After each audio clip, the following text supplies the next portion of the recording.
O centro de campo, fim de jogo no Estádio Municipal Cícero de Souza Marques. 1-1, resultado final em um jogo que fica mais um jogo, 20 anos da Lecane, em que fica o gosto que dava para ter saído com mais. Pois é, o Atlético tentou pressionar, o Atlético tentou colocar-se à frente, não criou tanto no segundo tempo, é bem verdade, muito mais. Quando teve 2 jogadores a mais, o Furacão conseguiu ter lances de perigo. Vamos debater tudo isso e muito mais agora no Segue o Fio e também no pós-jogo da Atlético. Eu vou lá para baixo, Romão, Furlan, quero ouvir o Papito, já tem em mente os questionamentos para fazer ao treinador atleticano sobre esse empate em 1-1 aqui no Cícero de Souza Marques. Não é um resultado ruim para o Atlético, mas também, dada a condição do jogo, não é o melhor resultado possível. Vamos nessa, vamos lá para baixo, vocês seguem daqui, tá começando, Segue o Fio na Atlético, deixa o like. Passamos de 2.100 likes, vamos pelos 1.200, deixa o like aí, rapaziada. É isso aí, bom, eu vou cuidar aqui pra câmera não cair, é muito importante por causa dessa chuva que agora também absurda, já acabou tá? a parada, a gente é tá um aqui. pouco menos danoso, né? Mas vamos lá, Sim. Furlan. Vamos lá, vamos trazer o primeiro ponto sobre esse jogo, tá? É um Atlético, eu vejo um Atlético saindo, a maioria dos jogadores de maneira cabisbaixa. Liderados ali por Bruno Zapelli, que sai ali xingando, chutando e tudo mais. Mas é um jogo pra mim que comprova muitas situações. Muitas. Primeira, se a gente fala no empate, no intervalo do jogo, eu ia falar, cara, estaria bom. Estaria bom. Mas um empate com 2 jogadores a mais, aí é um cenário que muda. Mas de toda forma, não é um cenário horroroso como seria uma derrota. A questão que eu trago para vocês, para a gente poder comentar, para a gente poder conversar um pouquinho nesse pós-jogo, é o seguinte, é um Atlético pobre em criatividade. É um Atlético que se doa muito, mas muito. Viveiros, Arthur Dias, Teran, Benavides, melhor em campo disparado Benavides, tá? Ele e o Esquivel jogaram uma bola federal. Arthur Dias, Teran, mais uma vez, grande jogo dos 2 zagueiros. Mas a questão que fica é que a gente tem que entender o que falta nesse time, Romão. E o que falta nesse time? Falta poder de fogo. O Atlético não pode perder tantas oportunidades. Uma atrás da outra. Uma atrás da outra. E o resultado aqui, esse empate fora de casa, Romão, ele não pode mascarar a situação que o Atlético precisa de reforços. Nem 2. O Atlético precisa de 3 ou 4 reforços. Porque esse Campeonato Brasileiro vai longe. Ele é longo. E ele é muito difícil. Ele é muito complicado. E a gente não pode errar. Pra gente não errar, tem que contratar jogador mais qualificado. Feliz pela entrada do Dudu, do João Cruz. São os jogadores que trouxeram movimentação. Mas é pouco. Precisa de poder de fogo, Romão. Eu vejo pelo menos dessa forma. Eu entendo o Atlético muito pobre em termos de assertividade. Ele é pouco efetivo e ele é pouco assertivo nas suas escolhas. Ou seja, as decisões que o Atlético toma em campo, elas não são tão coesas assim. O gol sai, claro, numa boa jogada do Benavides, uma boa finalização do Julimar. O Atlético não teve só uma oportunidade de gol, teve várias. O Atlético perdeu de novo uma oportunidade e venceu esse jogo.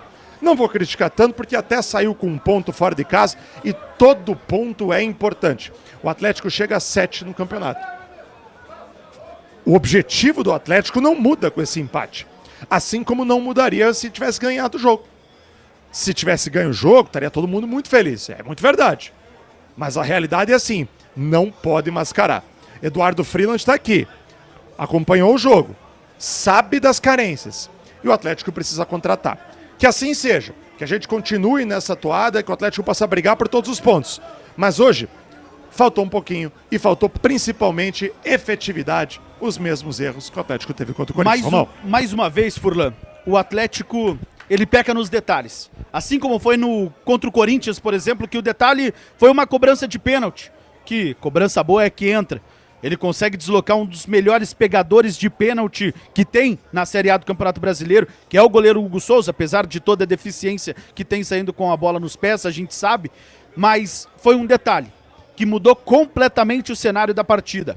Hoje, o detalhe, o ponto-chave que muda o cenário do jogo, para quem sabe a gente não tá aqui comemorando 3 pontos hoje do Atlético em Bragança Paulista, passa mais uma vez por Kevin Viveiro. Nesse jogo, mais uma vez por Kevin Viveiros. Quero fazer um adendo. Um adendo a isso, claro. tá? Concordo com você, Romão. Para mim, o teu comentário é corretíssimo. Passa, sim, pela formação de jogo o Kevin Viveiros. Aí eu jogo uma outra pergunta. Deveria? Deveria passar? Só nisso? O Atlético deveria ter um outro centroavante junto. Imagine o jogo de hoje. O Viveiros expulsou o jogador. O Viveiros correu, perdeu o gol. Ele é muito esforçado. Mas já deu para ver que o refino técnico não é bem a dele. A gente já entendeu. Mas se tivesse um centroavante hoje, para completar a jogada, o Atlético teria ganho o jogo, Romão. E hoje, assim, nesse cenário, jogando com um a mais, como seria importante um outro centroavante, aquele cara para jogar mais à frente, para deixar o Viveiros, quem sabe, um passo atrás. A mesma coisa que a gente projeta, às vezes, em Viveiros / Julimar, a gente pode ver em alguém, um hipotético 9, mais o Viveiros. Com Porque certeza. as melhores fases do Viveiros no Atlético Nacional foi jogando como segundo atacante. Não foi jogando como o centroavante, propriamente dito, como esse camisa 9. Foi jogando esse passo atrás no meio-campo.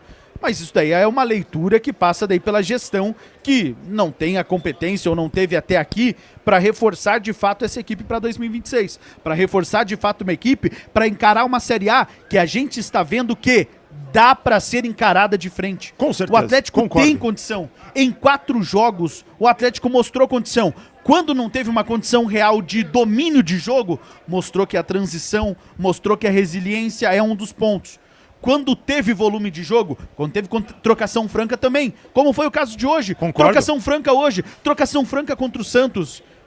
E contra o Corinthians aí foi um amasso do Atlético que foi punido por Sim. um gol, foi punido pelos detalhes. E, enfim, hoje mais uma vez um jogo que ele é punido pelos detalhes, mas um jogo totalmente aberto que o Atlético, na minha opinião, pelo menos, merecia ter saído com a vitória. Mas aí Sim. passa também, Furlan, a gente não pode chegar falta aqui de e efetividade. falar só do Viveiros, mas falta criatividade. Falta um jogador para bola parada. Não tem mais a condição do Zapelli Não, eu vou fazer falar isso. disso agora. O Zapelli sentiu o peso. O Zapelli sentiu o peso das cobranças. É um jogador muito técnico, sim, mas está no momento de baixa.